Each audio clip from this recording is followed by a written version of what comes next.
Clickbait. It's clickbait. The title's clickbait. I did not abandon my family on Christmas to see the remake of the 1922 gothic horror film Nosferatu. I absolutely did not do that on Christmas Day, but I did abandon them on Christmas Eve. Look, it's fine. It's fine. They'll get over it, just like I got over the fact that I forgot to pick up red wine for this video and instead had to settle for boxed Pinot Grigio, which really kills the gothic vampire ambiance that I was going for. Nosferatu is a 2024 horror film by writer and director Robert Eggers. It is a remake of the 1922 film Nosferatu, a Symphony of Horror, which is a German silent film. History time. The original Nosferatu shouldn't exist. The film was an adaptation of Bram Stoker's 1897 novel Dracula. However, filmmakers never actually got permission to adapt Bram Stoker's work, which means that people got sued. Stoker's widow, Florence Stoker, received word from Berlin that her husband's work had been freely adapted into a feature film. Royally pissed, Florence took legal action.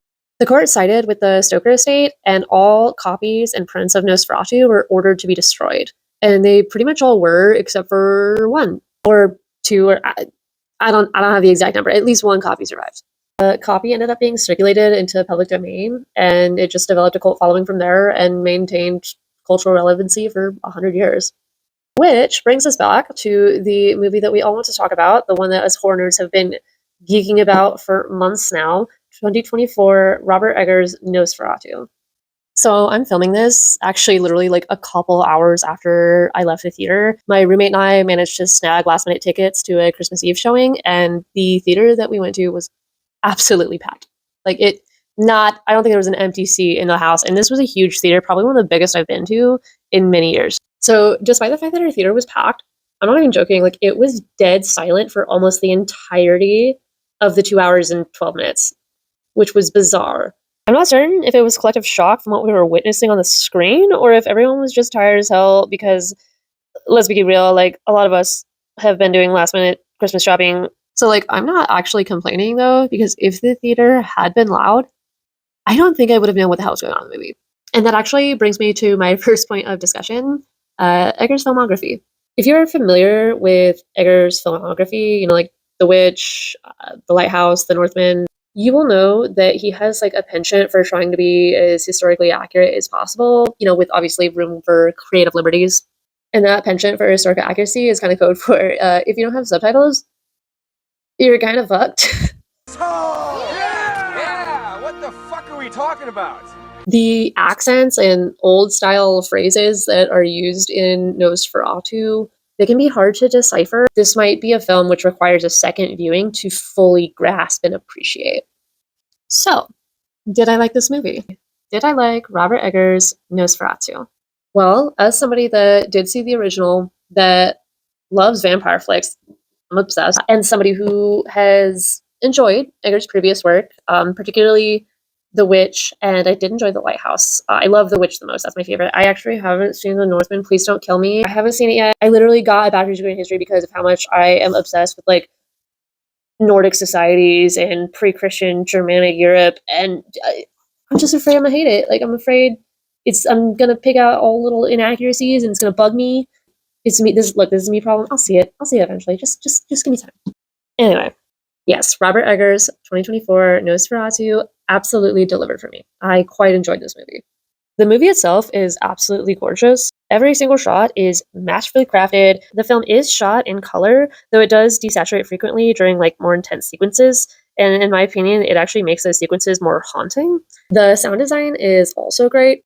I'm not certain if it was just like a theater thing, but there's a scene near the beginning of the film where you have some horses that like very dramatically beat their hooves on the ground.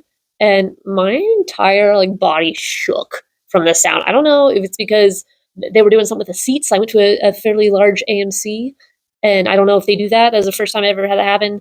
It almost scared me, I'm not gonna lie. But it was really cool. So sound design, A+, unless, it was just my theater and that's not everybody else's experience. But fuck it. I'm gonna give it an A+ anyway. It's my review. I do what I want. The whole cast did a great job, and Lily Rose Depp's performance as Ellen was phenomenal. She was definitely the standout actor here, and I was honestly surprised at the amount of physicality that was involved in her role. It was like, the whole movie has got convulsions and I was it Levitate? I don't know. There's a lot going on. She was putting in a lot of work, and it paid off. Bill Skarsgård as Count Orlok is completely unrecognizable.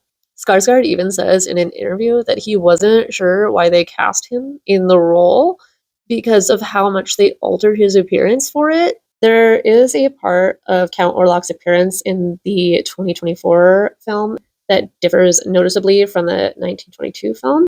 I didn't think it was a big deal, but I suppose some people will be put off by it, which leads me to potential negatives. And I say potential because honestly, like, this movie does a lot right to the point where I do struggle a bit finding significant problems with it. But, there are critiques. So the film has a runtime of 2 hours and 12 minutes, and you feel it. You feel the runtime. Now, I don't personally tend to mind long runtimes in movies, but some people do, so that could be considered a negative. I can definitely see where they could have cut some scenes short, especially with some of the side characters. There's some scenes that you might even want to get rid of altogether.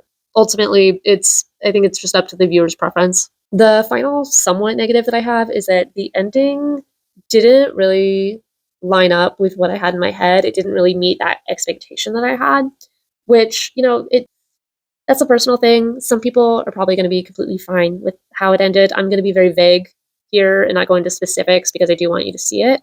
But it didn't live up to the hype I had in my head. It wasn't bad. It could have gone a little farther for me. Overall, I quite enjoyed my experience with Robert Eggers' 2024 Nosferatu. It's probably one of the best gothic horror films that I've seen in a pretty long time. It was an amazing film, amazing cast, amazing ambiance, and if you are a fan of Robert Eggers' previous work, definitely give this one a shot, and I do recommend a theatrical viewing. Okay, bye! Also, on the 0.0001% chance that Robert Eggers is listening to this right now, you know what you could remake? I got a suggestion. You could do? You finally give us a good fucking Carmela movie.